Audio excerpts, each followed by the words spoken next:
Your food should be halal. Your deal should be halal. Your income should be halal. Your dress should be halal. Your fashion should be halal. Your entertainment should be halal. Everything should be halal. ইবাদত কবুল হওয়ার জন্য আপনি যেটা খাবেন, যেটা পান করবেন, যেটা ইনকাম করবেন, যে ড্রেস গায়ে দেবেন, যে ফ্যাশন করবেন, যে আনন্দ করবেন, পুরোটাই হালাল হতে হবে। হালাল ছাড়া কোনো কিছু কবুল করবেন না কে?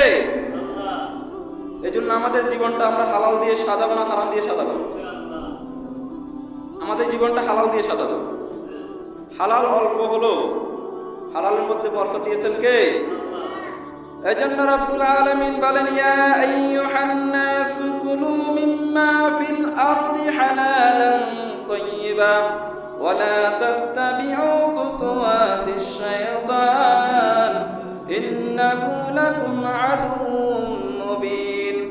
এই জমিনে যেটা পবিত্র, যেটা ভালো, ওটা খাও, ওটা গ্রহণ করো। হারামের কাছে যেও না, হারাম অন্বেষণ করো না, নিশ্চয় শয়তান তোমাদের প্রকাশ্য দুশমন। কথাটা কার?